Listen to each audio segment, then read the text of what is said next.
All right, welcome to the first episode of Sports in a Car. This is a podcast where we talk about sports in a car. I'm here with Zach Isminger. Hello, thank you for having me. Yeah, Cardinals fan and resident stats puller-upper. So today we're just going to be discussing the NFL season and probably the start of the NBA season a little bit, but Of course. not as well versed there. So we got some Burger King to fuel us through. And yeah. So what would you like to talk about first? All right, let's start with the MVP race because that's the biggest award of the NFL, and currently it's in hot pursuit by some electric players. So, the first thing I'd like to point out is that Dak Prescott doesn't deserve to be in the running. No. Because he's ass. He's not good. And the schedule, and if you lose to the Jets...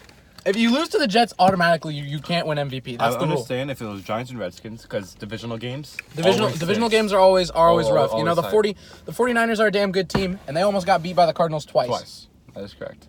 Divisional games are a toss-up. You know, the Jets beat the Patriots a couple times, and no one knows how. So I get it there, but the Jets beating the Cowboys shouldn't be a thing, especially Sam Darnold being as horrible as he's been this season. And trading away Leonard Williams for a third and a fifth? Oh, exactly. Making horrible GM moves. Sam Darnold being as bad as he is, beating Dak Prescott's Cowboys, he can't be in the MVP running. So he's out. Dalvin Cook, I don't think he should be in. He's having a very good year. He's having a great year. But to other people, you can't... I don't know. I feel like the reason that he's not in is because you can't really have multiple running backs in the MVP race, in my opinion. Because it's like, you can't carry a team if you're a running back. You have to have a good O-line. Barry Sanders is a prime example. If he had a good O-line, he wins MVP like twice. If he has the Patriots' current O-line or the Cowboys' current O-line or something like that, MVP 2 years in a row or something. But 2,000 yards rushing. Exactly. That's what I'm saying. He had 2,000 yards rushing on like a 1-in-13 team or something. So it's impossible to be like, oh, Dalvin Cook deserves it because he's doing so well. Because his O-line is helping a lot. Christian McCaffrey has been doing... He's having running, but it's not the running. It's not the running we're electrified about. It's the receiving everything yards. else. Yeah. He was the leading receiver for fantasy this week. Or like number 2 or something. Exactly. And he's a running back. And not only that, the receiving yards that he's having are like after the catch. He's like catching it in the backfield and making like 12 yards out of it. He turned Kyle Allen into some random white dude from wherever the fuck he's from. But then Kyle Allen threw 4 interceptions. Yeah, and Kyle Allen threw 4 interceptions, but he still had like 300 yards passing entirely because Christian McCaffrey went off so hard. And that's why I think Christian McCaffrey is over Dalvin Cook. Even though I think Dalvin Cook is the better back, I think Christian McCaffrey's having a more MVP season because he's a better receiver and he's better at creating something out of nothing. I'd say that the Panthers' O-line is subpar. I wouldn't say Dalvin Cook is the better back. He's a better running back. He's the better running back, but he's not the better all-around back. Yeah, he's that's not the better accurate. receiving, And it's not like he just runs open field. It's yards after contact. Yeah. He's getting hit, then running. Christian McCaffrey's fighting for yards a lot, which is something that you like to see out of a speedster like McCaffrey because he's not really a truck guy. He's pretty small. He put on a lot of weight this offseason, though. He hit the weights hard. So, I think that that's part of the reason why he's such a good receiver this year is because he can take the hits. Yeah. It's not just... most receiving backs, it's like they'll catch it, but they'll probably get destroyed. McCaffrey makes yards work even if he gets slammed by safety. Lamar Jackson and Russell Wilson. And I think that these are the two front runners. I think that that's not really a debate, that those are the two that are like in the highest contention for the award. Because they... Not only are they quarterbacks for this MVP award that is almost always won by quarterbacks, but... And also, they were very unexpected. Mm-hmm. Very unexpected. But they're also interesting to watch. The thing about Brady and his 2 MVPs, wasn't that cool to watch him win MVP every year? Because he's a pocket passer. He's just a pocket passer. Lamar Jackson is like 4th in rushing or something. You're the stats puller-upper guy. So, right? I think he has 798 rushing yards, right? Right now, if we talk about Lamar Jackson for passing, 2,258 passing Pretty yards, solid. 19 touchdowns, 5 interceptions. Mm-hmm. Rushing, 115 attempts, 788 yards, Jesus. 6 touchdowns. In 2018, he rushed for 147 attempts, 695 yards. On less attempts, he has more yards. And not only he played against the Patriots defense, which statistically could be one of the best defenses of all time. And not only did he play them, He mollywopped the Patriots, 37-20. The first team to go over 15 points against them. First team to go over 15 points and almost put up 40. And they put in their backup quarterback. They could have easily put up another touchdown or two. They put in RG3, who immediately threw an interception, I believe. Yes. Yeah, so... But the thing is, I feel like a lot of this is helping from Mark Ingram. Mark Ingram Their has... pickup. Wow. That was... That pickup in the offseason, I was so scared. I was like, they already have, like, subpar running backs, Gus and they already have the Edwards. best fucking running scheme in the league. Yeah. Them having Mark Ingram is stupid. He is popping off. I mean, that Heisman backfield is definitely a novelty, but you got to respect it. I mean, you got RG3, who was one of the best running quarterbacks in college. You look at his Baylor. His Baylor highlights are fucking stupid. So you've got him, and then you've got Lamar Jackson, who's like we're talking about now. He's an MVP. And then you've got Mark Ingram, who was good for the Saints for a couple He was only a years. backup and putting. And he was only really a backup behind whoever was there. Kamara and the other guy that they had for a while. I don't really remember. He wasn't really a backup, but he was definitely sharing the backfield. And now he's in Baltimore with Lamar Jackson, and he's creating so much room for Lamar to do Lamar things that people kind of overlook Mark Ingram doing Mark Ingram things. Yeah. And their O-line has been playing really well. It's just, I think Lamar Jackson makes that team so much better than Joe Flacco did. I mean, as soon as you put in Lamar Jackson last year, winning record. the winning record, yeah, the AFC North fucking title, playoffs. The Ravens went from pretty bad but not horrible to pretty good but not great with literally nothing but putting in Lamar Jackson.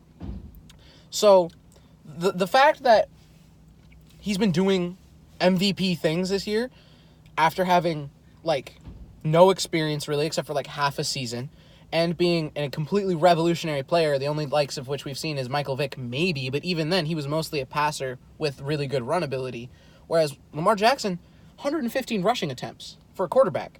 115 rushing attempts is low running back numbers. Yeah. That's running back 2 numbers. That's running back 2 numbers. Yeah, that's crazy. And 788 yards is running back 1 numbers. So the fact that he's been doing so good running the ball, he stayed healthy, hasn't missed a single game this year. Hasn't been hit a lot. Hasn't been hit much. Barely fumbles. And when he does get hit, he delivers the hit. I don't know if you saw on that Bengals run that was so good. He trucked the kid. Yeah. He also trucked somebody else in another game cleanly and stiff-armed. safeties. He stiff-armed TJ Watt. Yeah, he knows that just because he's a quarterback doesn't mean that he has to be passive, which is why I think he's avoided injury so well so far, is because he's not like, oh, well, I either have to slide or get out of bounds. He's not focused on that. He's like, I'm just not going to fumble and I'm going to run the ball the way I need to run it. It's what Cam Newton should have done. He Yeah. has all these injuries because he took those hits. Because he took those hits because he was like, oh, I just need to brace for impact instead of lowering the shoulder. Now, Russell Wilson, I think is even more interesting than Lamar Jackson. I think the biggest thing is Tyler Lockett has become one of the top receivers in the NFL. Mm-hmm. He has shocked everyone in Doug Baldwin's absence. For real. He's really stepped it up this year. I mean, Doug Baldwin was an amazing receiver. He was a great talent. I mean, that one catch that he had in the playoff game against Minnesota, where he was laid out for it and caught it just And his route running, one of the And best. his route running is disgusting. He was always electrifying to watch, and I always loved him. But I always thought Lockett didn't really get enough play. He was a really fast, really good slot receiver for a long time, and I was always kind of like, he should probably get the wide receiver 2 nod. Yeah. Because Baldwin's playing great, but we don't really have another second option after Curse left. We didn't really have anybody else, and I was like, why isn't Lockett getting more reps? And I think it was just because he was on the field, but why would you throw to anyone other than Doug Baldwin? And if you look at him, he doesn't have the DK Metcalf build. Of Yeah, he's not a 6'3", 240-pound wide receiver. 2% body fat. Yeah, exactly. He's a skinny boy. Yeah, he's a skinny boy, but he's still making those catches. That's the thing, is you see him making big body receiver catches. I wouldn't say Calvin level catches or anything, but definitely big body catches, and playing possession receiver well. Yeah. Everyone knows that he's a speedster. We're all aware. Tyler Lockett's one of the best return men in the league right now, I'd say. Yeah. It's amazing. He's really good. But now that he's stepped it up as an actual receiver, I'd say that he's a better all-around player, and I think Gaining respect. that he's gaining respect from corners, which is making him even better. The fact that Tyler Lockett is stepping up his game is part of why I think Russell Wilson is such an interesting MVP candidate this year. First of all, there's a couple seasons where I think Russell Wilson could have won MVP if the Seahawks didn't fucking destroy any chance of that. Second of all, I think that this year more than ever, he deserves it because the Seahawks O-line is bad. Horrendous. It's They're horrendous. real bad. But if we talk about Mark Ingram for the Ravens, we have to talk about Chris Carson. Chris Carson for the fuck. Oh my God! If you talk about a workhorse back, that guy can. I think Chris Carson could handle 50 carries. I think he's Easily. the only running back in the game in the league right now who can handle a 50 carry game I say and Saquon not can just do. die. I could say Saquon. Maybe Saquon, but he's got the lingering ankle thing that's kind of been messing But with he him. can still make those jump cuts. He can still do the things that are necessary to get to the 50 carry mark, but I don't know. I'd say Chris Carson is the one that it would require the least conditions for him to hit 50 carries and for it to still be like a good game, right? Yeah, so if we talk about Russell Wilson's stats, he has 2,737 yards, Very good passing stats. 23 touchdowns, 2 interceptions. 2 interceptions. With the highest QBR in NFL, 78. But also, running yards, 256 Not for bad. 3 touchdowns. That's only on 50 carries. That's 5 yards per carry. That's pretty good rush. He's evolved into a smarter rusher. You know, In his olden days, he used to run a lot. he used to run a lot, and he took a lot of hits because of it. And I don't think he ever got injured, but I definitely think he got hurt. And I think that it played into his ability to make accurate decisions, make accurate reads, make accurate throws.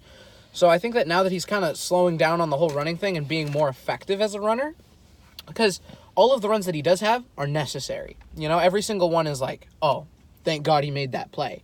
Instead of, okay, Wilson, let's calm it down, buddy, you know? So the fact that he's being so smart with using his like incredible rushing ability kind of like edges him up quarterback wise over Lamar Jackson to me, because Lamar Jackson is a freak athlete and I think he is one of the best pure football players in the NFL. Wilson is the better quarterback. As a quarterback, Wilson does things that I couldn't even imagine doing. He goes through his reads so quick and makes decisions so accurately. He makes decisions so accurate. That throw to Tyler Lockett that like In the end zone? showed like where he toe tapped and like stood Yes. out of the end zone.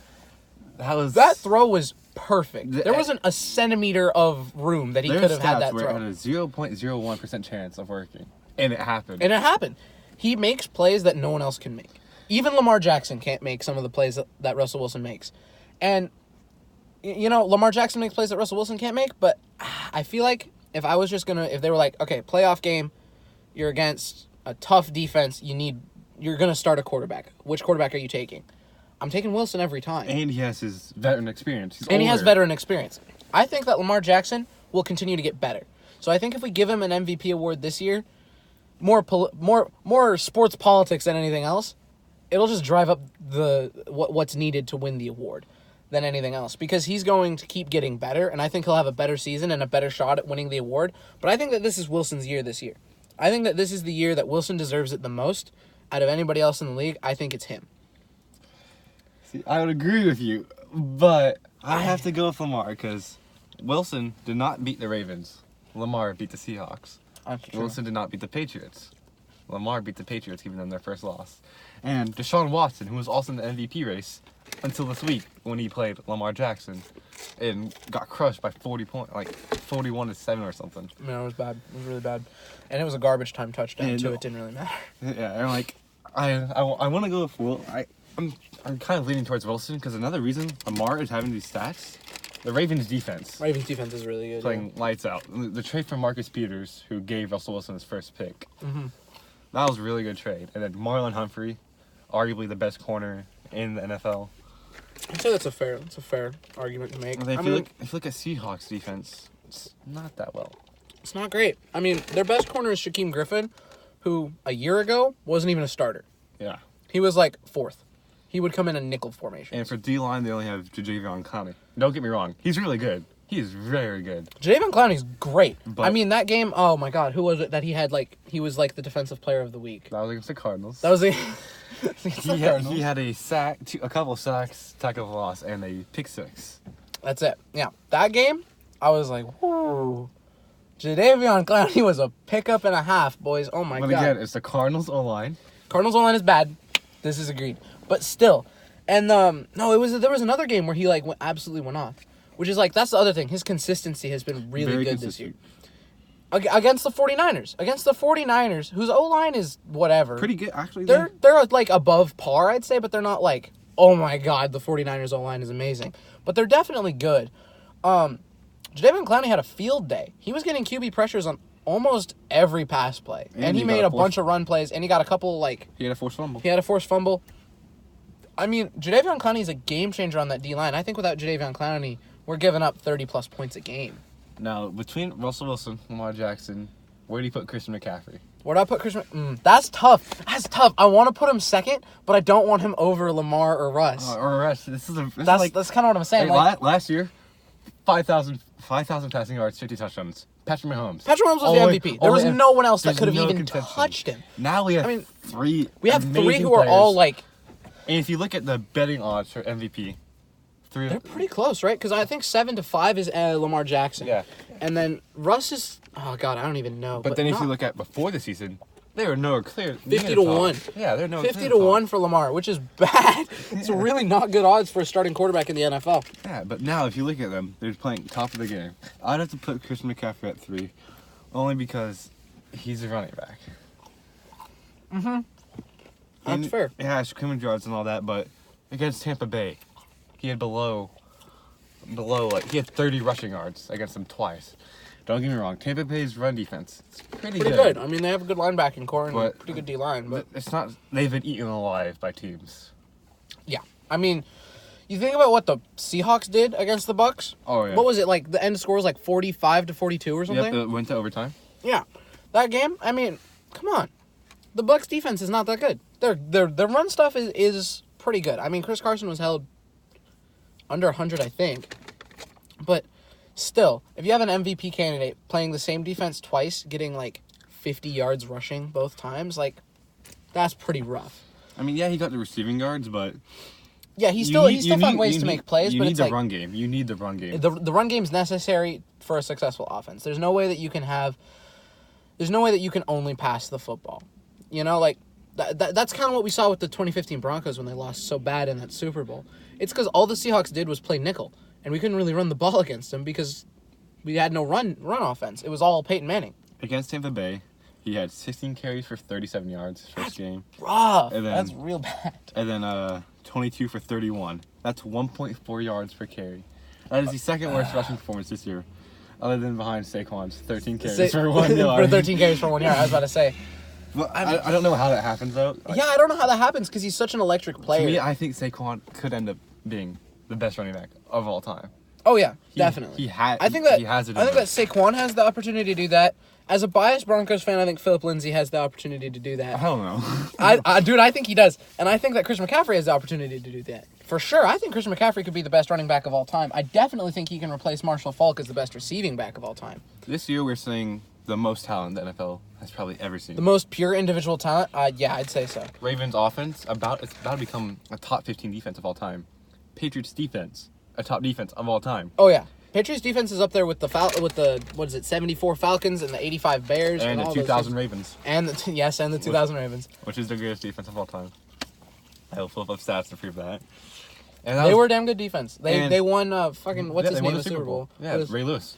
With who was their quarterback? He was a no name. It was like Steve McGloin or something. Yeah, and like they won against the Giants defense. They beat the Giants in the Super Bowl 34-6. You're telling me your Super Bowl team... a really bad quarterback. You're telling me your Super Bowl team, you can only get 6 points? And in the playoffs, those Ravens beat the Titans, the 2000 Titans, which had Eddie George, Steve McNair, McNair. Yeah, that was a damn good team. Didn't they also have a really good receiver? Yeah, they were a damn good offense. Ray Lewis just... And then after that year, they somehow drafted Ed Reed in the first round, 23rd pick. I mean...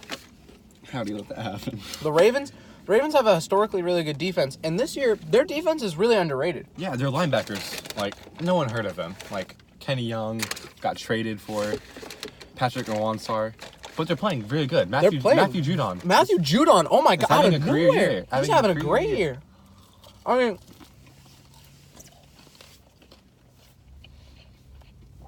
the Ravens defense is probably top 7. Yeah. In the league, I'd say. And their offense is like number 1. Yeah. I can't think of an offense better than they average 200 rushing yards per game. It's not like, oh, it's week 3. No. It's week 12, 11, around there. Yeah. And 200 rush yards per game? That's insane. It's insane. It's an insane level of consistency from the run game. Because even some of the best run games in the history of the NFL, not just running backs, run games in the history of the NFL, have been shut down. Yeah. Ravens haven't been shut down this season. I can't think of a single time where it was like, oh, they didn't really run the ball, they were just passing. I can. The only reason Lamar Jackson is probably under Russell Wilson, the Browns game. But that... It's a divisional matchup, though, for the Ravens. But it was 40-14. But I feel like it was in week 3, I believe, or week 2. That was an early game. It was an early game against the Browns that were still hot at the time. Baker Mayfield hadn't had all of his problems with Freddie Kitchens being the worst head coach in the history of everything. Myles Garrett hasn't been killing people yet. Yeah, Myles Garrett didn't try to murder Mason Rudolph yet. Like, oh my... That Myles Garrett situation... We probably shouldn't talk about it. Like, Bro. okay, so... Myles Garrett did not deserve what he got. I'm sorry. He got kicked in the dick. He got kicked in the balls hard. And Mason Rudolph... Pussy-ass quarterback. Mason Rudolph charged him. He charged him. He charged him while his line was taking care of it, and Myles Garrett was just holding his helmet, like, chilling. He was like, all right, I'm going to calm down. Mason Rudolph got up in his face. I'm going to hit him with the helmet, too. I'm going to be honest. If I'm Myles Garrett in that situation, right in the noggin. And if you look at Mason Rudolph, a very punchable face. For real, he's a very punchable guy. Mason Rudolph, he looks like a more punchable Marcus Mariota to me. And Marcus Mariota, I dislike him, too. I actually like Marcus Mariota. I don't think it's really? fair. I don't think it's fair that Tannehill got but started. Tannehill is a better quarterback than Marcus Mariota. I feel like Marcus Mariota Ryan Tannehill beat the Chiefs in the playoffs. I feel like they didn't give him very. I don't think it's Marcus Mariota. It's the coaching staff. You guys got AJ Brown, a steal in the draft, a very good wide receiver. Mm-hmm. You have Corey Davis, I believe, as one of the receivers, and like Adam Humphries, right? Mm-hmm. That's a very good receiving core. Very underrated. Actually, Adam Humphries might still play for the Bucs. I don't know if they traded him. And, like, they're a very good team, but I don't think they give him They have a good receiving core with a good tight end, with a decent O-line, especially their left tackle. Forget his name right now. Yeah. Taylor Lewan has been playing great. I know he's got a couple holding penalties that he was all critical on himself for, which is like, yeah, you got to be critical on yourself for holding penalties. But, like, he still played well outside of the holding penalties. And honestly... as long as you're pretty consistent, holding penalties are not that hard to overcome. Especially as a left tackle where you're protecting the quarterback. I'd rather have him have holds than giving up sacks. And edge rushers. There's so many good edge rushers. Oh my god, it's so hard to be a tackle in the NFL these days. Yeah, if you're a center, you're so lucky unless you're playing Aaron Donald. Yeah, and that's when you hate to be a center. I mean, then they just triple team. Yeah. Have you seen that picture of him getting triple teamed against the Seahawks and then the running back is waiting for him to come through? Aaron Donald is a game changer. Yeah. Aaron Donald, like... if you had to ask me what are the 3 most, like, game-changing players in the league right now, I'd go Lamar Jackson, number 1, because he can take literally any offense and make it good. If you put Lamar Jackson into the Miami Dolphins, they're like a 500 team. Look at his wide receivers. Marquise Brown is very good. Best wide receiver out of the draft, arguably. Yeah, and I'd say so. Willie Snead and Seth Roberts are his other 2. Yeah, Willie Snead hasn't done anything since, like, 2014. And Seth Roberts is no one. And Marquise Brown is a rookie. And he's very fast. He's very good. He's fast. He's an electric player. But he's a rookie. Yeah. It's not like they have some veteran, like, holding up the core. They have the best tight end group in the NFL. That's true. They have the best tight end core. Mark Andrews, Nick Boyle, Hayden Hurst. Yeah. Mm-hmm. If you can... it's like Marcus Mariota. He gives Delaney Walker. That's a good check down for you. If a young quarterback has a good tight end for a check down, they're going to succeed. It's going to help a lot. Yeah, I mean, that's why Lamar Jackson throws to his tight end so often. Yeah, he throws it to the tight ends more than his receivers. Because he likes to either have the deep ball or he likes to hit the tight ends because he knows that tight ends in space are dangerous. And he can extend the play so they can move And he can around. keep extending the play. Like, Lamar Jackson is really good at playing the way he plays. Very good. I don't know. Oh, okay, back to the game-changer thing, though. The game-changer thing. This is important to me. So you got Lamar Jackson at number 1. I have Aaron Donald, and then Khalil Mack. Because you can't run the ball up the middle against Aaron Donald. You can't. You cannot do it. The Rams have not played a single team this year that has successfully ran the ball up the middle. They might have run the ball to the outside. They might have done some pitch stuff or some finessery or some counters or whatever to try and get him like out of the play.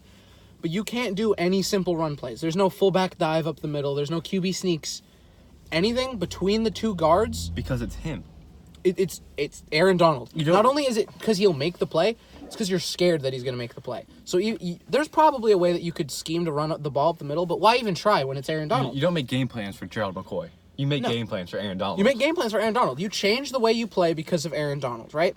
I respect Khalil Mack, but I would have to put Chandler Jones. You're a Cardinals fan, though. I know, but he is the league NFL leader in sacks with 11. Did he pass Chuck 11, Barrett? 11 and a half, yep. Okay. And he's the league leader in forced fumbles. Okay. Not only is that, he also has a teammate who's in third. Charles Suggs has four forced fumbles in third place. And like, yeah, if you look at the Cardinals defense, it's terrible. But they'd be so much worse if they did not have Chandler Jones. They didn't have Chandler Jones. But the Giants would have beat them if they didn't have Chandler Jones. He had That's true. 4 sacks, 2 forced fumbles. He was lights out. I agree that Chandler Jones is a really good player, but like He's very players like underrated. Khalil Mack and Von Miller. Again, I'm biased because I'm a Broncos fan, but Von Miller has been triple teamed every game this year. The fact that his sack production is so low, if you watch the film, if he's ever one-on-one, it's instant pressure. It's just the fact that he's literally getting triple teamed. He's getting the same Aaron Donald treatment. People game plan around Von Miller. The only difference is that he's not as good in the run They game. also game plan against Chandler Jones. I- Since 2016. I don't know if they do. Since 2016, who leads the NFL in sacks? I don't know. Chandler Jones. I believe you, but And Khalil Mack is not in the top 5. Khalil Mack, he's very good. yeah, but Khalil But Mack's if also he's- better in the run game than like say a Von Miller or I don't really know Chandler Jones that well because he's kind of a newer star. I don't know how long he's been in the NFL, but he wasn't like a big name until pretty recently. He had like 2 double-digit sacks for the Patriots before he was traded to the Cardinals.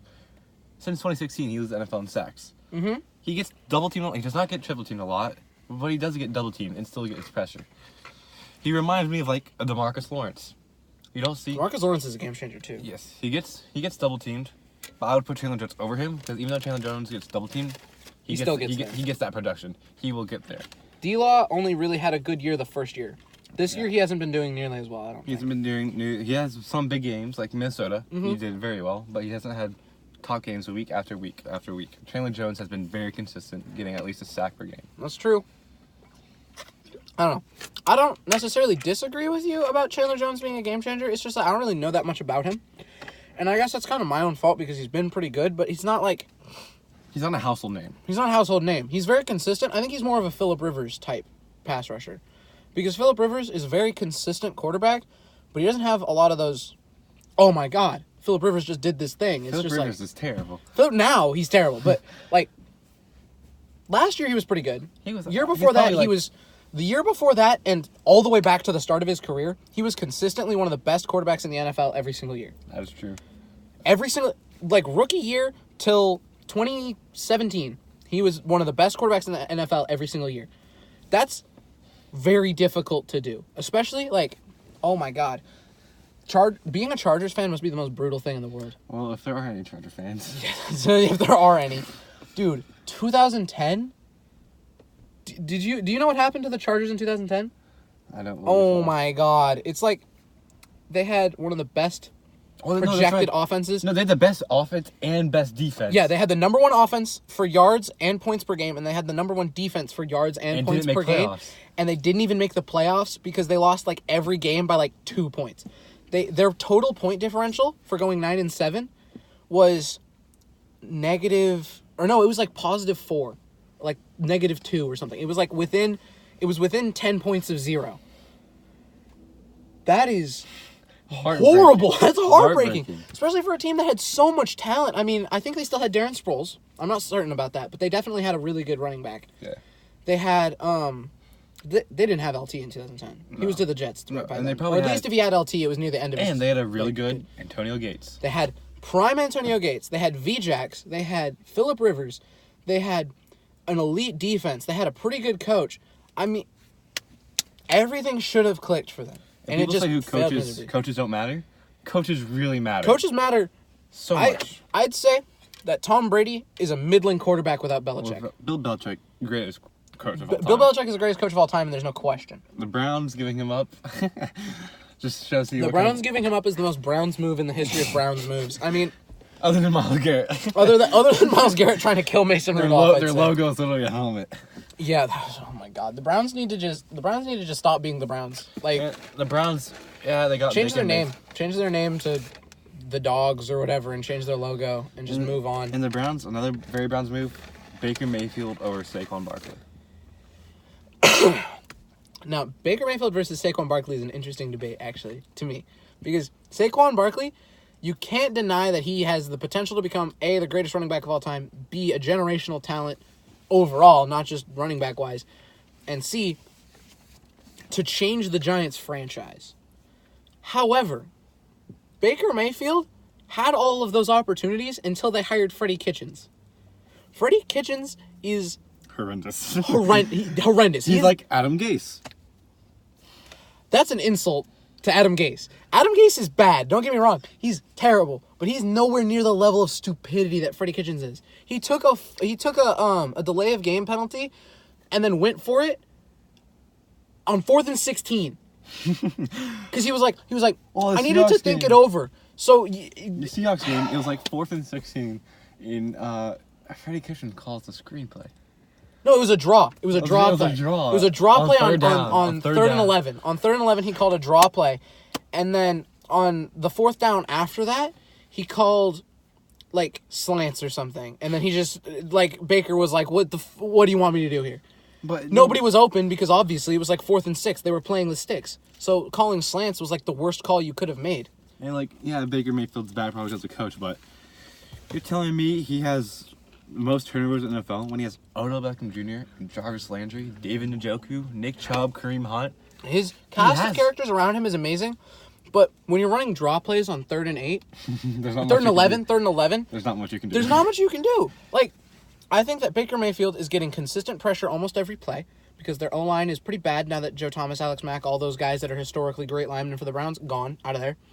I mean, they've all been gone for several years, but, like, their line is bad now. And they aren't really scheming for it, right? The Seahawks O-line is terrible, so they run a lot of rollouts, a lot of run plays because they can run the ball pretty well behind a pretty bad O-line because they have really good running back, and they coach basically just run blocking for their O-line. So they game plan around having a bad O-line. Broncos, now that Flacco's gone, kind of do the same thing. You know, they run a lot of rollouts with Brandon Allen and try to get quick plays and a lot of plays where they can just bullet it over the middle, a lot of slants. The Broncos game against the Vikings, all they were doing was bombs immediately to Cortland Sutton, bombs immediately to Tim Patrick, slants over the middle, stick routes. Like, everything was... all you have to do is be in the pocket for like 1.5 seconds and then you're chilling. It's like the Cardinals too. We have an air attack, but that doesn't really work with a bad O-line. So they design around it. Kyler Murray is having to go around. Yeah. The Browns don't at all. They don't give Baker Mayfield a chance. Like, having a bad O-line is not a death sentence. It's close, but it's not a death sentence. But if you just have a bad O-line and you're just like, well, I guess I have a bad O-line, then it is. Like, you can't do that. What I think happened is Freddie Kitchens saw what happened against the Ravens when they won by they got 40 points, and Nick Chubb had around like 200 rushing yards. And I think he saw that, and he thought every game was going to be like that. So he starts running with Nick Chubb. Nick Chubb got hurt, I believe, right? For a couple of games, I think. Something happened to Nick Chubb, and they're like, oh no, he's not giving it to Odell Beckham, one of the most electrifying receivers. That's a whole different thing. I mean, Beckham's year has been appalling, but he hasn't played bad. Like, if you look at his film, like, not that I've fucking intensely studied Odell Beckham's film, but if you watch the games, he's getting open a decent amount of times. It's just that he's getting open after Baker Mayfield's already on the ground because the O-line is so bad. Odell Beckham's plays are all about his elite level speed, elite level route running, and elite level deep catching. And they're taking too long. Those are his three, that's his three things, you know? The Odell catch was all about him being fast enough to beat the corner, at least enough to get just enough separation to make an incredible downfield catch and a good enough release to get to the point where he was that far downfield. That's what that catch was about, right? And Eli Manning is, he's terrible. Eli Manning at the time was really bad. He's a good quarterback. He can make those throws occasionally. Exactly. I think that Baker Mayfield is one of the saddest stories in the history of the NFL right now. Other than Other than Tim like Tebow. Barry Sanders and oh my God, don't even get me, dude. Fuck Baker Mayfield. We're not even gonna talk about Baker Mayfield. We're gonna talk about Tim Tebow now because My favorite quarterback. in my the favorite NFL. player of all time. As a I love- Broncos fan, I have never been more disappointed in a franchise in the NFL in my entire life. I've never been sadder about a decision made by a GM than the day that I found out that Tim Tebow wasn't going to play for the Broncos anymore. I'm not even kidding. I mean, I you guys cried. you guys got for Peyton real Manning, cried. though. I'm glad we got Peyton, but between Tim Tebow, there was a quarterback between Tebow and Manning. I don't remember who it was because he was ass, but between Tebow and Manning, there was somebody that came in. Tebow, probably the greatest quarterback in college history. Probably the greatest quarterback in college history, and didn't play bad in the NFL. That's Oh, the he thing did that amazing. everybody's like. He brought the Broncos to the playoffs. Brought the Broncos to the Beat playoffs, Steelers beat a damn good Steelers team in overtime. One play. In one play, he played. Okay. His passer rating for the first 3 quarters of an NFL game was somewhere in the 30s. That's real bad. But his passer rating in the 4th quarter for every game he played, which is like 20, was 112.7 or something. 128, I think. and look at Here, Tebow. you can pull it up if you want, but like his 4th quarter statistics were the best in the history of the NFL for any quarterback ever. I'm talking guys like Brady, clutch players Aaron Rodgers, Brady, Joe Flacco, Matthew Stafford has a lot of 4th quarter comebacks. I wouldn't say he's elite, but he's definitely a good 4th quarter quarterback. And all of these guys, he was the best 4th quarter quarterback ever. He knew how to win. He wasn't maybe the best quarterback in the NFL, but he knew how to win games. He won games for the Broncos. Not only that, he was electrifying to watch. Yeah, if you look, I'm looking at his stats right now. In 4th quarter, he had more attempts and more completions, higher pass rating. He is like the best 4th quarter. He's the best 4th quarter quarterback. If you look at his college, that makes sense because they had that very tough loss when they were supposed to be ranked. I forget who it was, and then he gave probably the most moving speech ever to. Not only that, he was also a great person. I mean, Leader. whatever you want to say, great person and great leader. Whatever you want to say about his religion and how he did the kneel thing and whatever you want to say about religion, it definitely helped him to be a good person. And he was one of the most inspirational players. He's still doing good things with his He's still doing Time to great Change things. thing. Yeah. The thing that he does for Sped Kids. Yeah.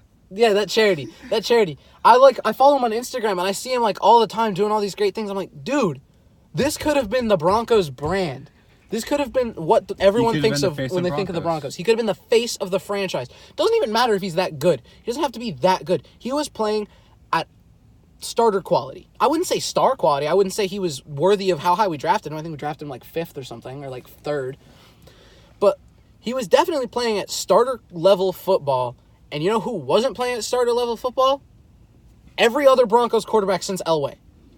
Every other one. Paxton Lynch, Trevor Siemian. And since okay, so you've got John Elway, great quarterback, whole bunch of bums, Kyle Orton, Jake Plummer, Jay Cutler for 2 years, whole bunch of bums, just bum after bum. Then you get Tebow for 2 years, won us a playoff game, first playoff game since early Orton, I think. I think Orton might have won us one. But the first meaningful playoff game since Elway. And then we just cut him, or we traded him to the Jets, I think, for some bummy backup lineman. So we get rid of this electric player that everybody loves. That's the thing. Tim Tebow sold more jerseys for the Broncos than almost anybody. And he's still almost top in the NFL. People still to this day, like us right now, talk about Tim Tebow. You know who nobody talks about? Fucking Jake Plummer, Kyle Orton. Nobody knows those guys. The only reason I know those guys is because my dad had their jersey. Because he was sad. He sold them in a garage sale because we got Tebow. He was that happy that we had Tim Tebow. He was like, I can finally sell all these bums jerseys. And then we traded him for almost nothing. We didn't even try to get anything in return.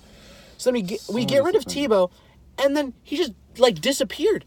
All the teams were like, I don't really want to play Tebow because he draws too much attention or whatever. He does the religion thing. It's like Colin Kaepernick. It was almost like a Colin Kaepernick situation, but less I don't even know. It was weird. It was they just blackballed him for no reason. And then he went to the Patriots because the only reason the Patriots signed him, I don't know if you know this. This was a big thing that came out a couple years ago. The only reason that the Patriots signed him was to try and stop Hernandez from killing those people.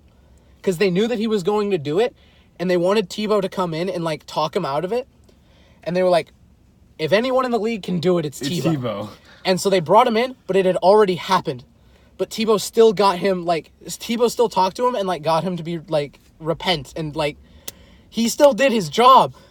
Tim Tebow is an electric athlete, and is he still playing professional baseball? I think he's playing, for the Mets. He definitely was playing last year. I thought he might have retired to pursue everything else that he does. Because, I mean, he, like, produced a movie. He runs his charity. Yep. He is a commentator for college football. I don't know if he does NFL. I don't think he does. But he definitely does college. He's an analyst for a couple of people. I mean, Tim Tebow still has a great career because everybody loves Tebow. If you see Tim Tebow, you run to you get happy. If you Yeah, every time I see Tim Tebow, it's like the same thing with Pat McAfee. When I heard that Pat McAfee was going to commentate a game on Thanksgiving, I was so excited. I waited with bated breath. Or no, it wasn't on Thanksgiving, but it was a Lions-Packers game. I waited with bated breath to watch that game, and I got everything I wanted out of it. Same thing with Tebow. Every time Tebow does something, I'm like immediately excited. I'm like, oh, yes, But it's a Tim Tebow thing. But like, you know what I'm not excited about? Ben Roethlisberger. Fucking Jake Plummer, Ben Roethlisberger, all these, Trevor Siemian. Trevor Siemian should have been an accountant. Everything was set up for... Trevor Siemian already had a job as an accountant when he got drafted. He didn't think he was going to go in the draft. He went 7th round, and then he started for the Broncos and played Horrendous. like a 4th rounder. He played bad. He didn't play horrible, but he also didn't improve. So, like, you got to realize, the Broncos have had quarterback struggles since Manning that would have been solved if instead of cutting Tebow and just getting rid of him, we'd have just said, look, Tebow, you're playing pretty well. We're going to bring in Peyton Manning for 2 years, and then you're going to be the starter. Because you're going to learn from one of the greatest quarterbacks in the NFL. In the history of the game, one of the greatest minds in the history of the game. You're going to learn from him for 2 years, and then you're going to start for us, and then we're going to win another Super Bowl with Tim Tebow. And if we'd have done that, it would have been great, and I would have been so ecstatic because we would have had the Peyton Manning era, and then we would have had the Tim Tebow era, and everyone would have been happy, and everything would have gone great. But no, we sent him to the goddamn Jets for like a 3rd-round pick. Is this making you sad? Oh, my God, I'm so angry. Oh, God. Tim Tebow is the saddest thing to me. My opinion of Tim Tebow's story is the same as, like, Calvin Johnson and Barry Sanders, where I'm Bo like... Jackson, he injures his leg. Yeah, Bo retires. Jackson. Dude, Bo Jackson and Terrell Davis are, like, heartbreakers for me. I mean, you think about Bo Jackson, he blew out his hip. Was it his hip? His calf. He was running against the Bengals, and then he pulled on it. It was really bad, so he had to retire early. He had to retire early. Bo Jackson, like, he could have had an amazing career in 2 sports. He could have been the greatest of all time. His pure tangibles were on par with the fastest and the most powerful running backs of all time. Who's that remind you of right now? Saquon Barkley. Saquon Barkley. Fastest No, and strongest. I don't disagree, but also Saquon plays for a bad team. The Raiders, when they drafted Bo, weren't good, but they weren't horrendous. They weren't the Giants. And the Raiders they weren't the first overall pick in the draft. Historically, they have good coaches. Like, you can just John Gruden. He's weird. But He's weird, but he's a damn good coach. Like, he's making Josh Jacobs. Josh Jacobs is a top running back in the league. Yeah, Josh Jacobs is, like, low-key one of the best pure runners in the NFL right now. But if you look at he doesn't catch the ball much, Giants, but if you look at the Giants, Pat Shurmur. I didn't even know that it was Pat Shurmur till you said it. I thought he retired. I had no idea who their coach was. Pat Shurmur sucks. He got cut by he got fired by the Jacksonville Jaguars. Ooh.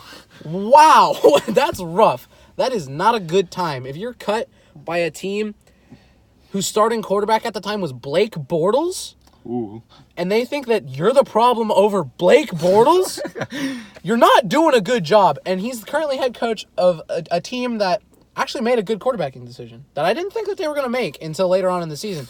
When they switched out Eli Manning for Daniel Jones... Is he good, though? Is he good?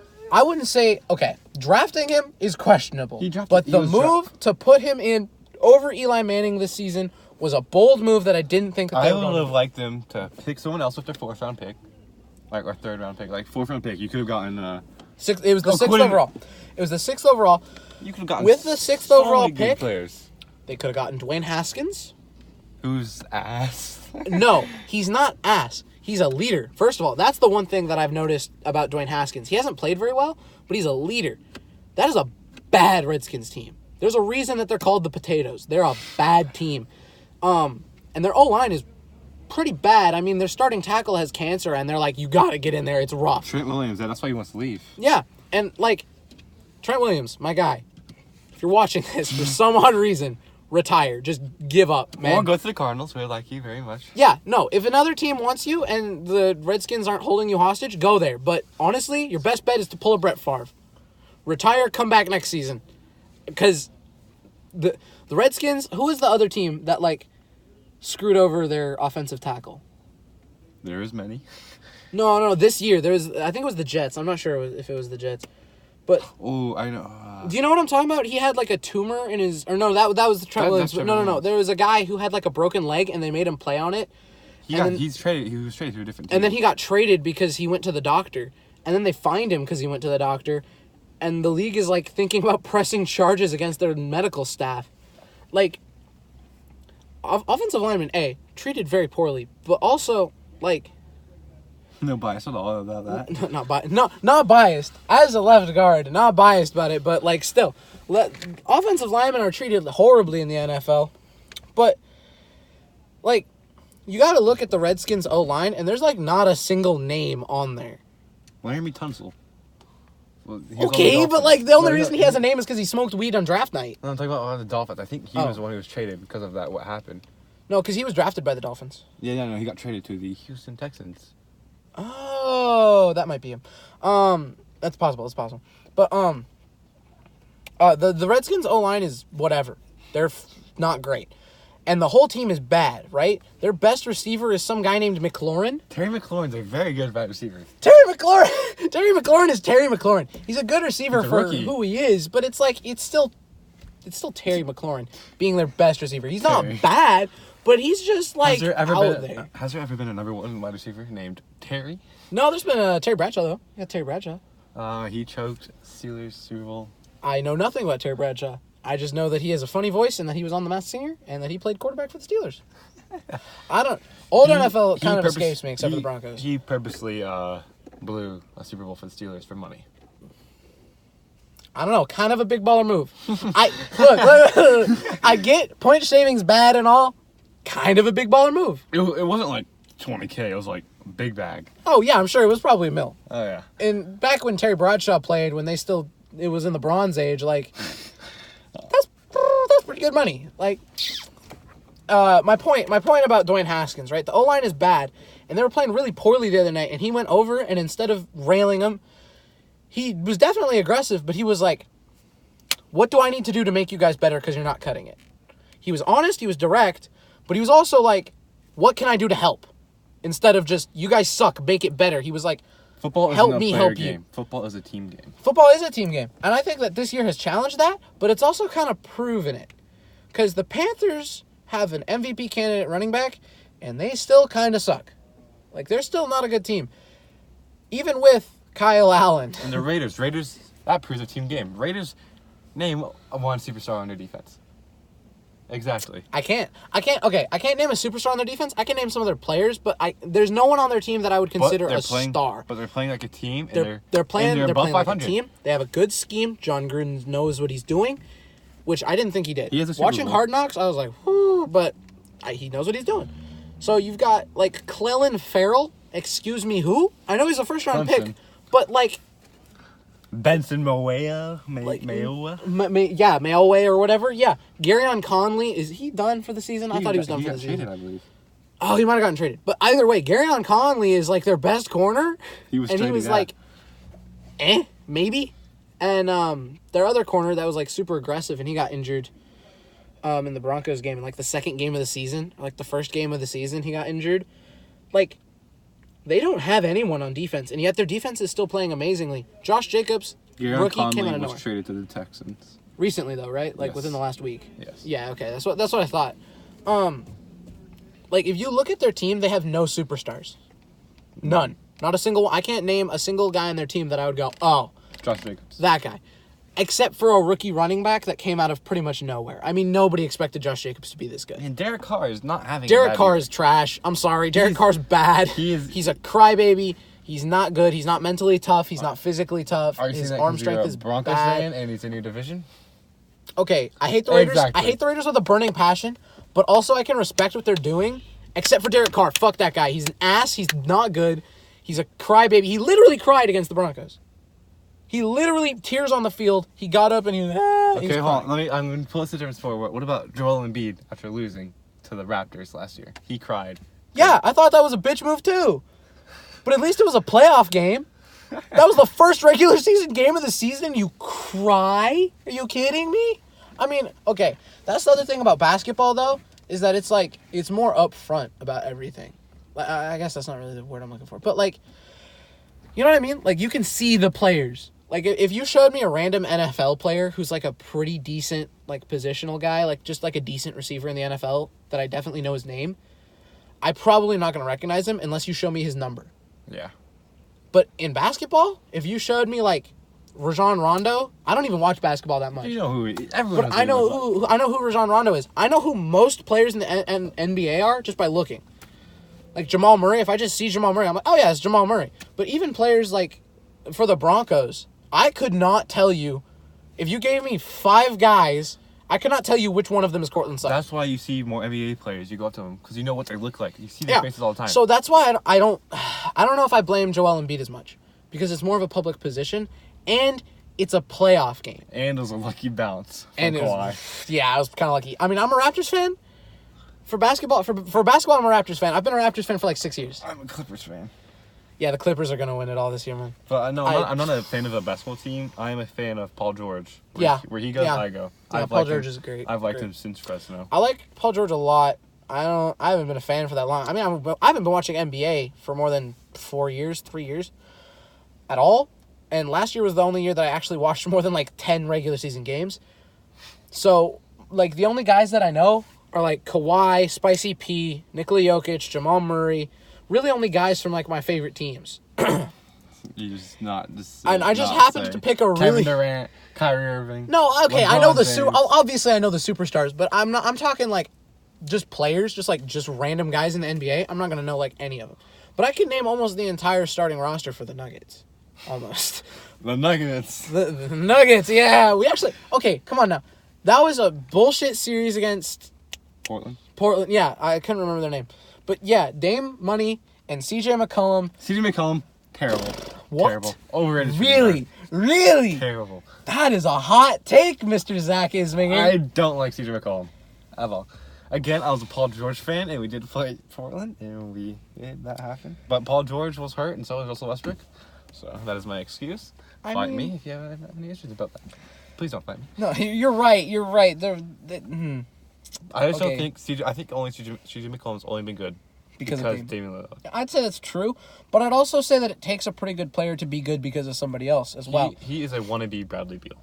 Bradley Beal, second best shooting guard in the NBA. Okay, but that's a hot take right there. Second best shooting guard in the NBA, behind, of course, free throw Harden.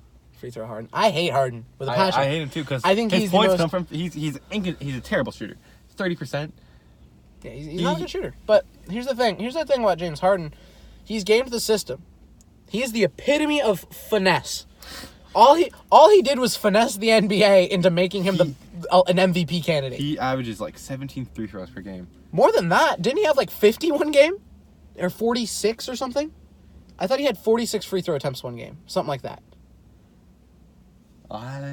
It was that like level of stupidity. It might not have been 46, but it was that. It was enough of a number that you hear it and you go, no way he did that. And yeah, it was stupid. Oh, he's had a lot. He had. If you take away the free throws, he goes from the best scorer in the NBA to 8th. Just taking away three to throws. 8th is bad. And guess who people are above him? People who take more contact. Like Ace said, LeBron James. And LeBron James is old as hell. This is what, his 17th year? Yeah, he's still one of the best players in the NBA. Well, he is the GOAT. Yeah. No, yeah. I mean, he's the greatest of all until time. Last year, I was like, nah, Michael Jordan's the GOAT. But then I kind of realized LeBron has been playing for 17 years, and he's still this good. I am 17 years old. He's been playing since I've been born. Yeah, he's been playing longer than I've been alive, and he's been the best player in the the best or at least top 5 since. There's never been a year where we were like, oh, Trash. LeBron's washed. Last year, a lot of people said LeBron's washed. But he had 28, 7, and 7. He had wasn't- MVP numbers. He had MVP numbers, and people said he was washed. That's how you know he's the Because GOAT. he was on the decline with MVP numbers. I mean, he had lots of ball at his point guard. yeah, and his team was bad. Bad. I mean, who did the Lakers have other than LeBron? Lonzo, Like, Wall, good players. no one. Their coach was Luke Nobody. Walton. They were horrible as they caused Magic Johnson to leave. He just fucking dipped. He didn't tell anybody either. He just left like he just ran away. He ran away from that bad of a team. You can't say he isn't the GOAT unless you're like really biased. Unless you're a Bulls fan. Unless you're from the 80s. Or if you're an old head. Yeah. That's 'Cause, true. like- My dad refuses to say that LeBron's the GOAT. He's like, LeBron- nah, Kareem Abdul-Jabbar or whatever. Okay. Okay, who did Dad. Kareem play? Fucking Kevin. Here's Just just white dudes. white as dudes. it- Yeah, exactly. Like, okay, yeah, I get Michael had. He was very good. Michael's very good. You cannot. He's the second best player of all time. He also got beaten a one-on-one against a CPA at a conference. Exactly. And what did Michael Jordan ever play the 73-9 Warriors? No, he did not. He didn't he- even play anybody close to that. Did he ever play the most efficient scorer in NBA history in Kevin Durant? He never played anybody like that. No, LeBron has faced. I mean, insane talent. who's the second best player from that time period? Second best player? That's Larry Bird. Larry Bird. And In this time period. where does Larry Bird rank all time? Not that high. Not, I mean, if you look at players right now, the top I'd say 6 are all players who've played in the last decade. Dwayne Wade, Kobe Bryant, Dwayne Wade, Kobe Bryant, Shaquille LeBron, O'Neal. Shaq.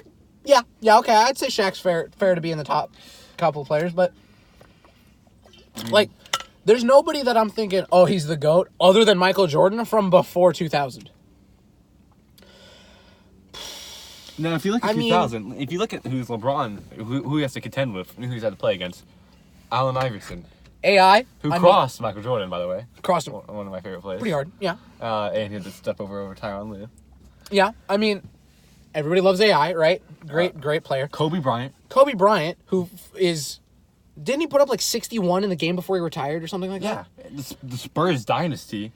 The whole thing with Kawhi and all that. Dirk Nowitzki. Dirk and the Prime Dirk and the Dirk Mags. Nowitzki. Prime Dirk, where no one could block his shot, no one could defend him. Kevin Durant. KD, Steph Curry. in his prime, Steph Curry in his prime. Together. That whole team, Klay Thompson. together, and he beat him in the finals. 0-3. Down 0-3. Down all three, and not only did he beat them in the finals, he beat them in the finals with not that good of a Cavs team. Okay, name. I mean, it was him and Kyrie Him, and Kyrie. bums. And Kevin. And Kevin Love, but Kevin Love didn't have a good year that year, so he was Kevin Love hasn't been good since Minnesota. He's picking it up this year, though. Yeah, he's he's been playing picking pretty it- well this year. But- I think that he didn't have an ability to play well because he was around other talent, but I think that you're right. He definitely wasn't good at the time, and he's only yeah. improving now because there's no other option for him to. And to look at the impact Michael Jordan had on the Bulls. He left, Bulls won 40 games, go to playoffs. First time LeBron leaves Cleveland. They were the bottom worst team in the seed. league. LeBron leaves Miami. One of the worst. LeBron leaves Cleveland again. One of the worst teams. Horrendous. Yeah.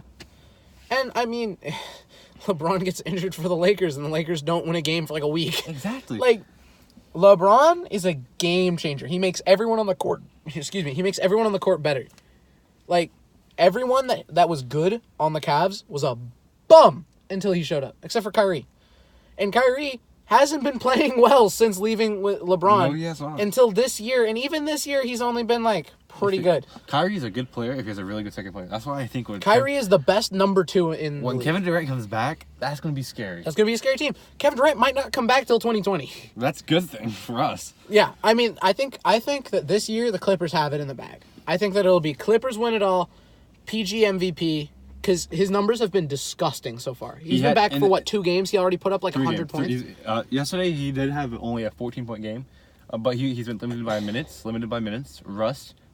But he hit the game winner against the Thunder, his old team. He hit the game winner. Yeah, I mean, PG. And he PG. had 70 points in his first 2 games under 40 minutes. That's unbelievable. Unheard of. That's the record. It's insane how well he plays, no matter where he is, no matter what's happening. I mean, I know he has Russ, but I'd say it's even harder to do well with Russ on your team because he's a good player, but he's also the big. I hate Russell Westbrook, but he's also the biggest stat patter in the history, except for Brett Harden, maybe. When Durant left Russ's shooting percentages went down because he didn't have open space because nobody was covering a Kevin Durant on the court. That's why Paul George had his explosive season last year. No one gave him the respect that he should have. No one gave him the respect that he needed. And he had 28, 8 and 8, 2 steals per game. He should have won Defensive Player of the Year, in my opinion, over Rudy Gobert. Gobert. I think that the reason they gave it to Rudy Gobert is because he's only good at defense. Exactly. Like, Rudy Gobert averaged, 11 points or something? Yeah. Not even?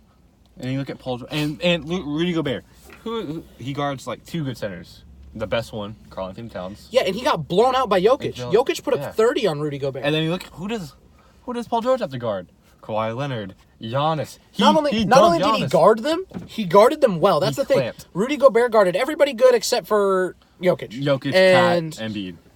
He guarded Embiid pretty well, but that's because Embiid is all physicality, and so is Rudy Gobert. So it was Jokic is more of a finesse guy, so it makes sense that he absolutely just dominated him. And Cat's a shooter, so it made sense who he guarded well and who he didn't. But Kawhi had 13 the first time he played Paul George? And Paul George. I mean, Kawhi had some good games, but it's going to happen. It's Kawhi Leonard. I think he's the best player in the league right now. Him or Paul George are the best 2 players in the league right now. They both play for the damn Clippers. Paul George should have won Defensive Player of the Year. He also could have won MVP. Yeah, if he did not get hurt at the end of the season. Because when he hurt his shoulder. And, if you don't know basketball, you have to shoot. If your shoulder's hurt, you can't shoot as well. So that really hindered his stats. But if he did not get hurt, I say he probably would have. If he doesn't get hurt, he's MVP. Yeah, I agree. And it would have been hard because I feel like Giannis won it over Harden because of his story, his come up. Mm-hmm. That's probably true. I mean, the fact that he's the Greek freak and he has the nickname, and the fact that it's the Bucks who have been horrible forever since Kareem. Yeah. Or Oscar Robertson. Mm-hmm. They've been bad, pretty much forever. And little stretches of greatness, and then just bad again. So like the Broncos. Fuck you. Hey, we were good. We were good for yeah, okay, you're right. But I don't know. I feel like Giannis deserved to win it last year. But if he has another year where he's exactly the same level of good, he's not even in the race. LeBron right now is averaging a double-double. It's when did Michael Jordan ever average a double-double? Never. LeBron could also play every position. He's playing point guard right now. He's played 4 positions? He's played all 5. Has he? Has he played center? Yeah. I did not know he's played center. And when he left the Cavs that one year when they got blown out 4-0 in the Warriors in the finals, LeBron led both teams in all of the stats. He averaged in those 4 games 37 points per game and around 8 rebounds. And they got blown out 4-0 because the Warriors and the Cavs. Yeah, the Cavs. The Cavs should have not gotten there. There's no way in hell that anyone's other than LeBron is going to guard anyone on the Warriors that year. Exactly. Anybody. Draymond's not getting guarded by. I can't name a single other person on the team. Isaiah Thomas. IT. I love IT. I love IT. Don't get me wrong, but he's not fucking guarding anyone. Kevin Durant, 7-foot wingspan. IT is he's 5'7" or something like that. He's a little guy. Even compared to average people, he's small. So comparing him to 6'7" KD, there's a problem. I don't care how high you can jump. That's rough. Except if you're Nate Robinson. I don't know old NBA at all. Nate Robinson, he's famous for, you know who Yao Ming is? Yeah, 7'5" or whatever. Nate Robinson's 5'5", and he beat him on the tip-off. Because he could jump that high. Jesus Christ. That's embarrassing if you're Yao Ming. All you got to do is hop. No, Yao Ming can't even hop. He just literally put his arm up and grabbed it. And Nate Robinson jumped over him and grabbed it. And Nate Robinson, he's 5'5". 4 dunk contest champions. It's pretty good. It's pretty good for 5'5". Yeah. Yeah, I mean, I don't know. The NBA is such a strange land. Anything can happen. Anything can happen in the NBA. No games are guaranteed. In the NFL, if you look at a guy and you're that guy is not good at football, you're right about 90% of the time. Unless you're looking at a Patriots player, Bradley Chubb, you can tell. Trash. Fuck off. All right, Bradley Chubb had one of the best rookie pass rusher years ever, and he was slated to have another amazing year this year after having an amazing game playing on a torn ACL for 3 quarters. He tore his ACL at the second quarter. You can watch the video. He tore his ACL in the second quarter, and he played through it, and he got a sack and a forced fumble on a torn ACL. I'm kidding. I love Bradley Chubb. I love Bradley Chubb. I'm so excited. I'm so excited to have Bradley Chubb and Von Miller. But if you look at the NBA player, they could have IT. He averaged 27 points per game one year when he was on the Celtics. Next year, 4 points per game. What? How does that happen? I don't know. And then he played for the Nugs, and every time we put him in, it was like, ooh, he looks like a Make-A-Wish kid out there. Jesus Christ. And it was rough. Then he went to the Cavs. Who does he play for this year? Is he still in the Nugs? Yeah, no, he's not on the Nugs. He is on the Wizards. See, but we don't even know. That's kind of the point. The IT was an all-star.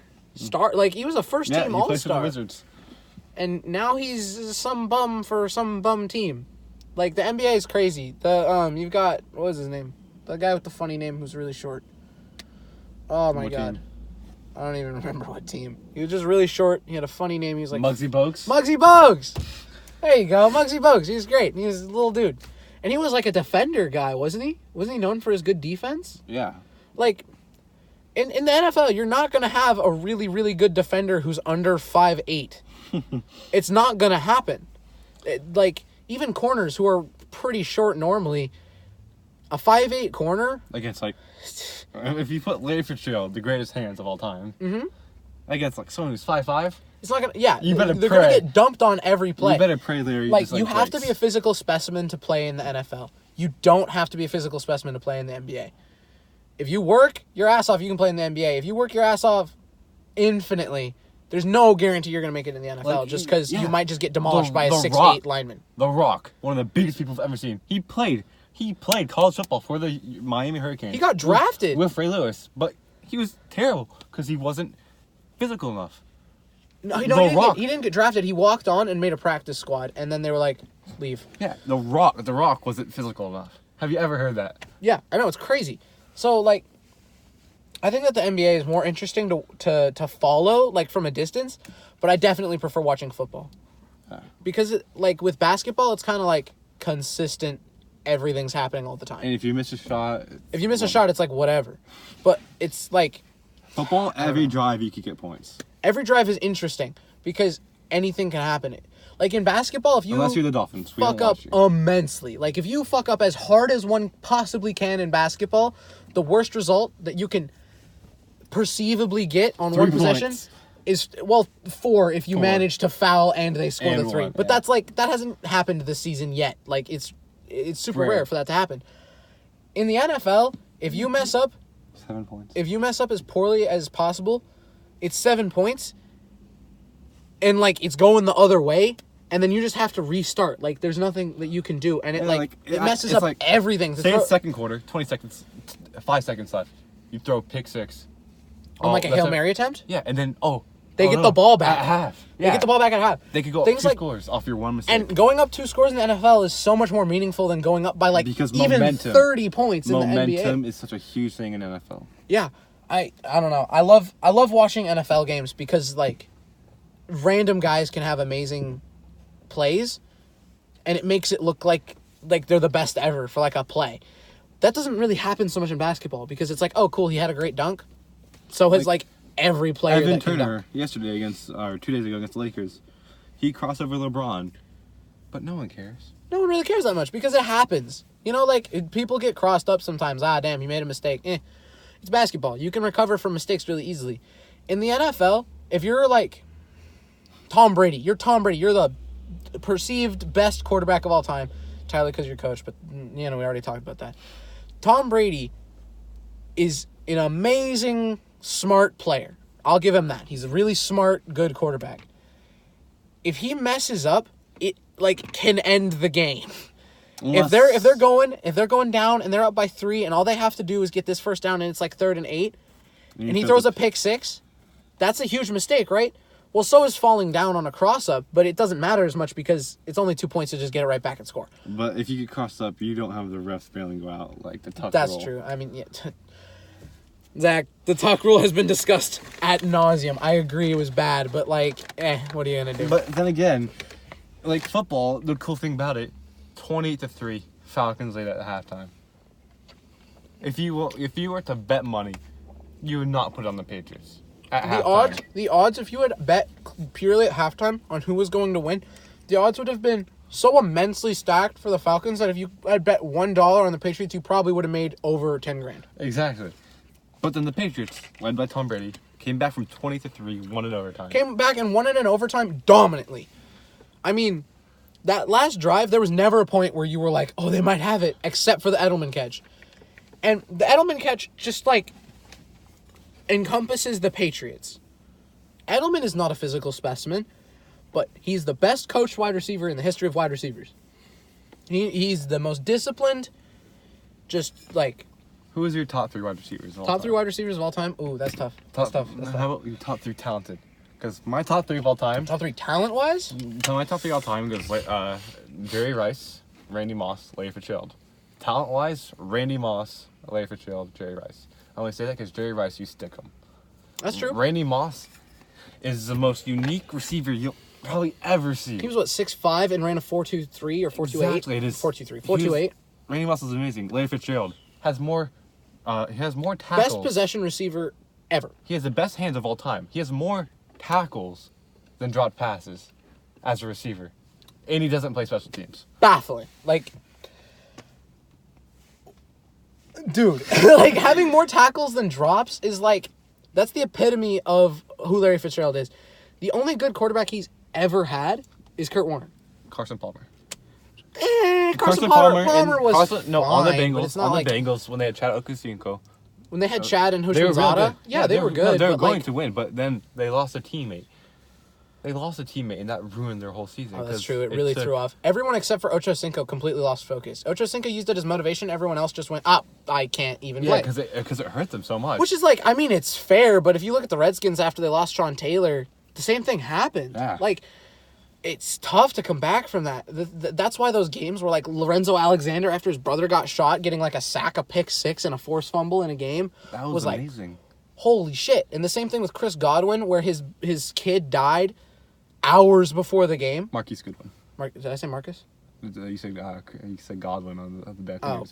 Marquise Goodwin of San Francisco. Of the 49ers. The 49ers. Yeah, he plays for the 49ers. That guy. The speedster for the Niners. His kid died like hours before the game, and then he scores a touchdown and celebrates the kid. And just cries in the end zone. I mean, that takes so much like strength. That does happen in the NBA because we have like Isaiah Thomas. We go back to him. His sister. Yeah, His sister dies and he drops 36. But I feel like football brings you more closer than basketball. Basketball, you see single relationships between players, not a team. Football, you see a team relationship. That's true, because I think it's because in football, like, let's say that you have one bad lineman. There's one lineman who's really bad. Everyone else is really good, but there's just one who's Everyone will go horrible. to him and help bring him up. Everyone they have to. They don't have any other option, because one bad lineman is enough. That's all it takes. Because one bad offensive tackle is going to get a bunch of holding calls, and that just ruins everything. One bad center, you're going to not be able to run the ball up the middle at all. There's nothing you can do about it. I don't know what's going on. This guy's yelling at somebody in a car. So, like, in the NFL, you have to be close-knit, or else it's not going to work. The whole team has to be going, or else you can't do anything. In basketball, you can have one player be good and win. It's actually Harden. It doesn't work until the playoffs when you versus the good teams. Yeah, you can have an incredible regular season record just by having one good player. I'm pretty sure if you took LeBron, who's the worst team in the NBA right now? Knicks, right? Sadly, yes. Yeah, okay. So you take LeBron, put him on the Knicks, they go from worst team in the NBA to like top 10. Easily. Immediately go from worst team in the NBA to top 10.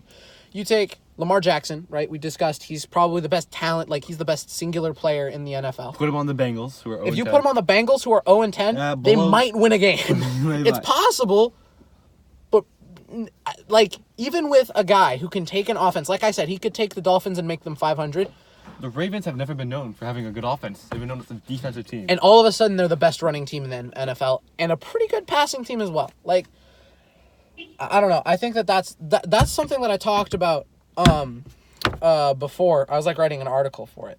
I was talking about how the NBA and the NFL are so different, just in the team dynamics between teams as well. Because in the NFL, you've got teams like the Steelers and basically everyone. Who just hate the Steelers. Everyone hates right? the You've got the Bengals who tried to kill Antonio Brown, and then Juju tried to kill the Perfect. Let me just say this: Juju is not the number one wide receiver. On the Steelers? He's not talent-wise. He's not good enough to be the wide receiver one. I think he is. I don't think he's only had one 100 receiving game this year. Larry Fitzgerald has had two. Larry Fitzgerald has a competent quarterback. Competent. Now, Kyler Murray's great. Ish. Careful what you say. Mason Rudolph is horrible. And Doug Hodges was only cool because of his nickname. Like, the Steelers had some bad situations. And James Conner's been out for, 3 games now or something? He played. Well, but he was out for, 3 games. Not, in a row, but, in a row, but not right now. Juju is that good. I think he only had that breakout year. He only had that breakout year because he had the best wide receiver in the NFL on the other side of him. And Antonio Brown. Wrong. Who should be signed to a team right now? Antonio Brown. Yeah, if he wasn't an absolute cancer, then he'd be signed to an NFL team for a huge contract. He'd be signed to the Browns the Steelers for a huge contract right now if he wasn't such a cancer. I feel like if you get past his investigations, help him out, put him on the team, you're gonna be set. Okay, here's the thing. I really thought that he was gonna succeed on the Patriots. If he didn't pull that bullshit with the sexual assault allegation thing that he did, where he threatened him or whatever, because he beat that case. I think he either beat it or it's still ongoing. It's still ongoing. And normally, I don't know what's taking. He's probably gonna win because she doesn't have any evidence, and I don't. And why would you wait 3 years? Yeah, it seems odd. The whole situation seems odd to me, but you never know with these kinds of things. It's you know who Sean Oakman is? Yeah, I heard about the big guy that spawned all the memes. That's what happened to him, and he went to jail, and then he got out, and then he couldn't make it in the NFL. Well, no, he didn't go to jail. He didn't go to jail? I thought he went to was falsely accused of rape. His D1 scholarship gone. NFL teams didn't want to draft him for falsely. Yeah, for false accusations. Yeah, he played for Baylor, right? Yep. Him and that ginormous left tackle. He was really good too. He was projected number 3 overall pick, I think. Yeah, but false allegations. False allegations ruined his career. Yeah, so And it ruins high school careers too. Oh, and college. All the time. I don't know. AB's a sad story. He's a tragedy of the NFL. He's a special one. He's also an idiot. He's also probably the first confirmed case of CTE while a player is still active, I'd say. I'm pretty sure we can call it, yeah, he has CTE. He has something up. He isn't, if he had Larry Fitzgerald mindset of being, Larry Fitzgerald is very humble. Probably the humblest person. Oh, yeah. And if he had that, Antonio Brown, best wide receiver of all time, easily. Oh, yeah, I agree. But nope, he's Pennywise. He's a clown. He's a clown. He really is. And it's too bad because he has talent. Mm-hmm. A lot of it. Mm-hmm. I mean, his route running, his speed, his hands. And the presence of him on your team. I mean, he scored a touchdown with the Patriots in one game after learning 2 routes for the Patriots. Well, it was against the Dolphins. Actually, no, it was against Xavier Howard, who was the top cornerback. Xavier Howard is pretty good. I agree. The Dolphins have a couple good players. Had a couple good players. They got rid of Minkah Fitzpatrick. Minkah Fitzpatrick and that one running back. He's the luckiest man ever. He is, but he's also damn good. I mean, Kenyon Drake, that's running back. Kenyon Drake, that's who I was to Arizona. He played pretty well, actually. Yeah, against a very stout 49ers defense. But he's taking the spot over David Johnson because something's happening. Well, David Johnson's hurt. No, he's fine. We didn't play him a single snap though. What? It's because he's been playing a lot safer because after his huge injury, his wife wanted him to retire 2 seasons in his career. Whack, dude. So he's been playing a lot more safe, and something's just happening. He might get traded this offseason. He might not be a Cardinal after this season. I mean, that'd make me sad, unless he goes to I don't even want him to go to the Broncos because I love Philip Lindsay so much. So no, that makes me sad. That makes me so sad. Because we all know you probably take the money, and who has the money right now? Trash teams. Trash teams. Because the Cowboys are about to become poor. Broncos have $70 million in cap space this offseason. We're going to have around 90 mil. The Cardinals are? I want Chris Jones. Oh my God. I want Chris Jones from the Chiefs. The pass rusher? Yeah. We need a D tackle. Name one of our D tackles. No, you guys have, oh my God. Oh my God, I know him. I actually do know your D tackle. Yeah. I forget his name right now, but Because you don't know. And Robert Nickum Dick. That's that guy. That guy with the weird name. Robert Nickum. Yeah, he was cut during this offseason because he was too fat. Really? No way! Bro, I remember watching him back when I was like in 7th grade when he first got drafted. Yeah, he was Yeah, I amazing. watched him do a D tackle camp with like a bunch of kids in like high school. That's crazy. Yeah, Robert Nickum, that's his name. Yeah, he was too fat, so we cut him. It'd be like that sometimes, I guess. Okay. Yeah, because we told him to be like 260 and he came to training camp like 290. So Chris Jones, that's who you want? I want Chris Jones, and the Cowboys know. are either losing Cooper or Dak, or Byron Jones or Van Der Esch or Jalen Smith. Somebody. They're losing one of their good players. If they lose Amari Cooper, I mean, I wouldn't complain. Yeah, Larry Fitzgerald needs somebody to coach Larry up. Fitzgerald's probably retiring too after this year. I hope he plays one more. After Saying this. Okay, let's go through our draft. Number 1 pick is right now Bengals. Who do you want? Who do I think the Bengals should get? Joe Burrow. Joe Burrow of LSU. You have the Heisman winner. Yeah, I think it should be Joe Burrow. Yeah. Joe Burrow's okay. Number 1 overall. Number 2 is the Redskins, right? Redskins. Yes. Yeah, Redskins. Oh my God, I don't even know. Draft a coach, dude. I don't even know who they should get. I guess I could use a receiver, Jerry Jeudy. You really think they'd go to Judy? Dude, they need so much help. I don't even know who you go for. What about Chase Young? They have Kerrigan still, who's still playing decent. He's an outside linebacker and he's old. Who's on their D line? You have Montez Sweat. No, they have Montez Sweat's been playing pretty well. Mississippi State, I believe. Something like that. He's really good. Yeah, get Chase Young. That's amazing. Yeah, but I Landon mean, Collins. Who do you put opposite of him? You could have a Grant Delpit from LSU. that's true. Like, you're right. They could get pass rushers, but like with the 2nd overall pick, I mean, I guess Chase Young. But really, Chase Young is the only one that I see them going after on defense. On offense, they need so much help.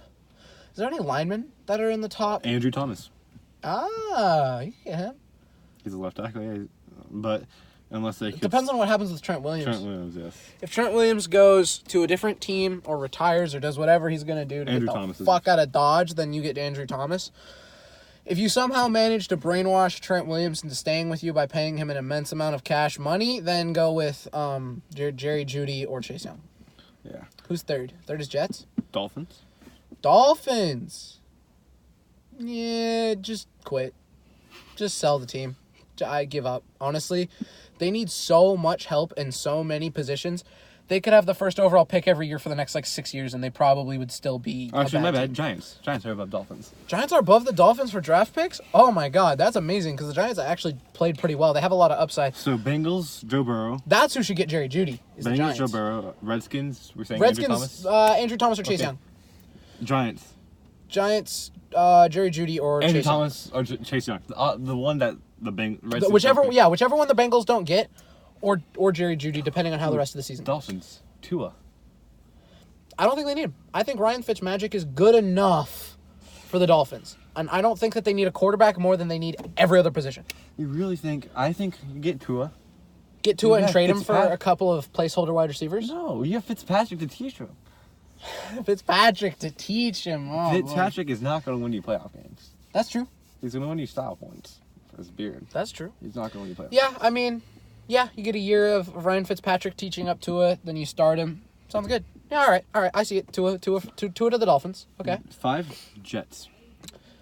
Jets need a quarterback, but I don't think that they should draft one. I think that they should trade Sam Darnold for one of the backups that's going to come available, or sign one of the backups that's going to become available and trade Sam Darnold for a wide receiver. I don't think that they draft a quarterback. I trade this pick from the Jets. I trade this pick to Patriots, Raiders, something like that. Just drop low and get a couple second rounders. I don't think Because I don't see them. They need I don't need anybody in the draft though. They need secondary, but I don't think they see anybody in the draft that they need. Easily. I think they either get the very talented Trevon Diggs from Alabama, quarterback, or Christian Fulton from LSU. Both of those are great options, but like I mean, I guess I don't really know. I don't watch college football that much. I only know like the number 5 couple picks. I don't really know who those guys are that much, but I just don't see them. Who do you see your team taking? Who do I see the Broncos taking? Broncos have what, like 9, 8, somewhere in there? You guys are not top 10. Oh no, you're 7th. 7th, okay. 7th, so Chase Young's probably off the board. Joe Burrow's definitely off the board. I definitely don't draft a quarterback. We have Drew Lock. He's the future. If we don't sign Kaepernick or RG3 or Teddy Bridgewater, then Drew Lock's the future. I think, yeah, that's what I'm thinking is Isaiah linebacker Simmons maybe? from Clemson, I believe, or Florida. He's a zone coverage one. Maybe, because we have Alexander Johnson for that big physicality type guy, but I almost want to just draft a safety and convert him. For Cardinals, I want CeeDee Lamb from Oklahoma. CeeDee Lamb, is that the corner? No, wide receiver. Oh, that guy. CeeDee Lamb. We have Kyler Murray, the Oklahoma quarterback, and we have CeeDee Lamb. No, I agree with that. He's the one that had like the 187-yard game against Alabama or whoever. Oh, camera's about to die. All right, so I think CeeDee Lamb's a damn good Cliff pick. Kingsbury, we're using Oklahoma's offense, so he'll fit perfectly. We have Kyler Murray. They have that connection.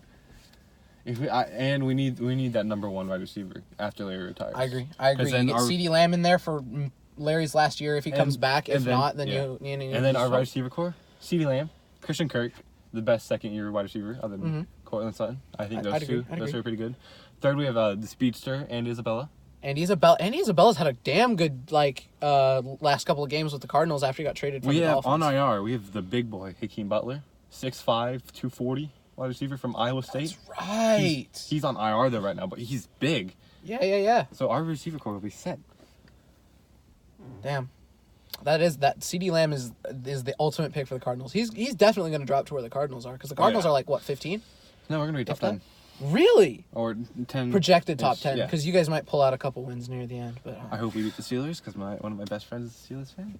Yeah, so, got to beat the Steelers. I need to beat the Steelers. We can lose the rest of the games. I don't care. Yeah, because draft picks. As long as they're close. As long as we get some development from the young guys. If Josh Jacobs wins Rookie of the Year over Kyler Murray,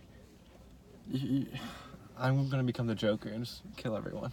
Dude, Josh Jacobs should not win over Kyler Murray. He deserves it, man. I mean, Kyler Murray's played well, and he's turned around the Cardinals. But do you really think the Cardinals would be where they're at right now without Kyler Murray? You know what? I think it's the same situation that we had last year with Saquon and Baker, where they were like, well, Baker turned around the Browns, but Saquon was a better player. Mm-hmm. I think that Josh Jacobs is better than Kyler Murray this year-wise, like played this year better than Kyler Murray, but I think that Kyler Murray's done more with less.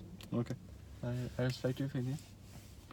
Just Kyler Murray is fewest in turnovers for rookies. No, yeah, I mean, I agree. He's a really damn good rookie. Top 10 passing yards in the NFL. A rookie quarterback, by the way, on the Cardinals, by the way. Yeah. Cardinals offense. No, I agree. He 40% of the drives end up. If he won it, I wouldn't be mad. But also, like, Josh Jacobs is in a crazy year. Mm-hmm. No, you know what? I want Kyler Murray to win it because fuck the Raiders. Exactly. There you go. All right. Last thing before we end, because camera's at like 5. Who's the defensive player of the year so far? Chandler Jones. Leads the NFL in sacks. Third tackle for losses, I believe, and first in forced fumbles. Okay, but Minkah Fitzpatrick has more points than the Dolphins.